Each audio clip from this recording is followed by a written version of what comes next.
Hai Teknozen, selamat datang di channel Tahu Tekno. Rumor mengenai ponsel high-end besutan Apple terus bermunculan. Seiring dengan bocoran yang ada, tahun ini Apple tengah mempersiapkan penerus ponsel dari iPhone 13 series, yaitu iPhone 14 series.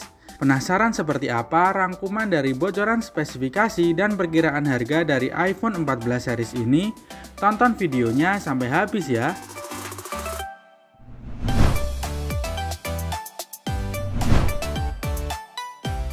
Apple sukses menarik perhatian banyak peminat gadget, khususnya iPhone 14 series. Series ini dikabarkan bakal diperkenalkan pertama kali ke hadapan publik pada bulan September mendatang.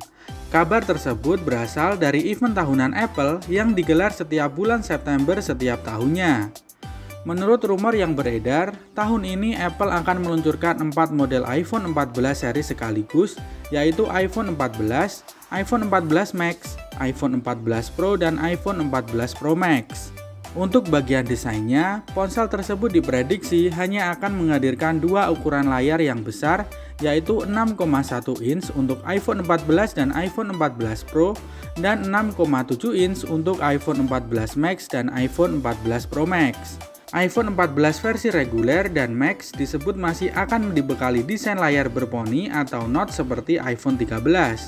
Sedangkan versi Pro maupun 14 Pro Max bakal membawa perubahan besar pada aspek layarnya karena dirumorkan akan membawa desain double punch hole yang membentuk seperti huruf I. Meski punya desain berbeda, keempat ponsel tersebut bakal dibekali layar ProMotion Display dengan refresh rate 120Hz yang bisa disesuaikan refresh rate-nya dengan kebutuhan secara otomatis atau adaptif. Upgrade yang dihadirkan tak hanya di sektor layar. Pada sektor fotografi, di bagian belakang, perangkat bakal membawa peningkatan pada kamera iPhone 14 series dengan menyertakan lensa zoom periskop dengan zoom optikal yang lebih besar. Kamera iPhone 14 Pro dan Pro Max akan mengusung konfigurasi 3 kamera yang terdiri dari 48 megapiksel kamera utama, kamera ultrawide 12 megapiksel, serta kamera telefoto 12 megapiksel. Sedangkan iPhone 14 non-Pro akan dibekali dual kamera utama 12 megapiksel dan lensa ultrawide 12 megapiksel. Untuk kebutuhan video call atau selfie, bagian depannya iPhone 14 series diharapkan dibekali kamera selfie 12 megapiksel dengan bukaan lensa f2.2. Bukaan lensa tersebut memungkinkan lebih banyak cahaya yang masuk melewati lensa untuk menghasilkan foto yang lebih tajam. Di tahun ini seri non-Pro dan Pro menggunakan chipset yang berbeda.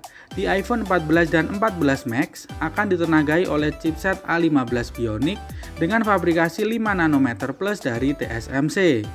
Dengan chip yang digunakan, maka performa dari iPhone 14 non-Pro tidak akan jauh beda dari iPhone 13 series karena sama-sama menggunakan chip A15 Bionic. Sedangkan iPhone 14 Pro dan 14 Pro Max akan ditenagai chipset terbaru buatan Apple, yakni A16 Bionic dengan fabrikasi 4 nanometer dari TSMC. Tak hanya itu, perangkat ini juga akan memiliki bodi ponsel dengan material titanium yang disebut-sebut lebih tahan gores dan tahan korosi. Dilansir dari berbagai sumber mengungkapkan bahwa iPhone 14 series bakal memiliki varian RAM 6GB dengan penyimpanan yang berbeda-beda, baik dari segi kualitas maupun kapasitas.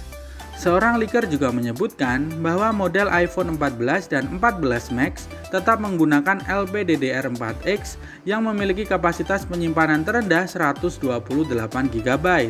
Sedangkan model iPhone 14 Pro akan menggunakan RAM berjenis LPDDR5 yang akan mengusung memori mulai dari 256GB hingga 1TB yang ditingkatkan kecepatannya dengan konsumsi baterai yang lebih rendah. Masih membahas di dalam casing, baterai dari iPhone 14 series ini diklaim menggunakan baterai lithium-ion yang support pengisian cepat 20W. Deretan fitur lainnya yang tak kalah menarik dari iPhone 14 series ini yaitu HDR screen, True Tone teknologi, Dolby Vision, dan Face ID serta LiDAR scanner. Meskipun bocoran dari spesifikasi inti cukup lengkap, namun perlu diingat info tadi bisa berubah-ubah hingga ponsel ini dirilis pada bulan September mendatang dengan perkiraan bandrol harga mulai dari 11,6 jutaan rupiah untuk iPhone 14 128GB sampai iPhone 14 Pro Max 256GB di harga mulai dari 17,2 jutaan. Jadi menurut kalian, apakah iPhone 14 series ini cukup layak untuk dibeli di tahun ini? Tulis opini kalian di kolom komentar ya. Sekian dulu video kita kali ini, jangan lupa subscribe, like, dan share video ini agar kalian tidak ketinggalan informasi teknologi lainnya.